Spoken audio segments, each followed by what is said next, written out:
Actuellement type de câblage bi lañ koy def donc type de câblage bi lañ koy def donc type de câblage bi la ko sekk def quoi donc ñu xool ndax jub na wala jubul. ñu lay xaar nga wàcc avion suba ngay comprendre nga wàcc mbaam mu jooy ni yow suba ngay comprendre te niroo li ngay wuyoo suba ngay comprendre nga booy yëpp wuyoo suba ngay comprendre ñu lay xaar nga wàcc avion suba ngay comprendre nga wàcc mbaam mu jooy ni yow suba ngay comprendre te niroo li ngay wuyoo suba ngay comprendre nga booy yëpp wuyoo suba ngay comprendre xale boo si gis moo ngi dangal sol lu gàtt. Bon voilà biñ ko câblé ba pare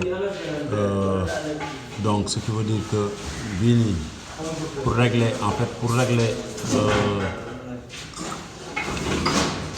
temps bi comme par exemple su ma waxee temps fii moom mooy côté lëndëm ndax dina tàkk ci lëndëm parce que am na détecteur yoo xam ne am na noo koy régler ci lëndëm rek mode crépuscule mode nuit maanaam guddi ba guddi lay tàkk donc léegi su détecté wul lëndëm du tàkk donc léegi ñun ce qu'on a fait fii mooy dañ ko régler de telle sorte que parce que am na lampe yoo xamante ne ci couloir bi dafay leer donc couloir bu lëndëm à 100% donc day xaw a lëndëm tuuti rek nga xam ne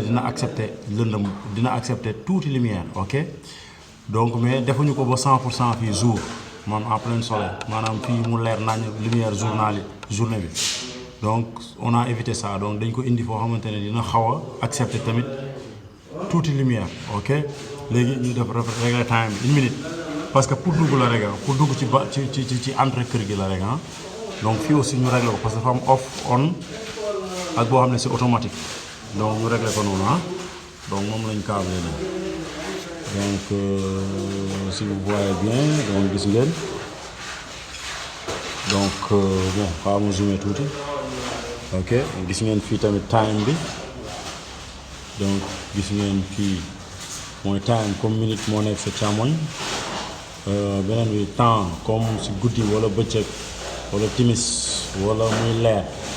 moo nekk noonu ok voilà donc suñu détecteur monté nañ suñu détecteur donc léegi nit ki bu dugg see si kër gi ci lëndëm bi xoolal nu muy def voilà nit ki bu dugg see rek tijji buntu kër gi rek tàq na ok nga avancé gis nga couloir bu ndaw bi ce fois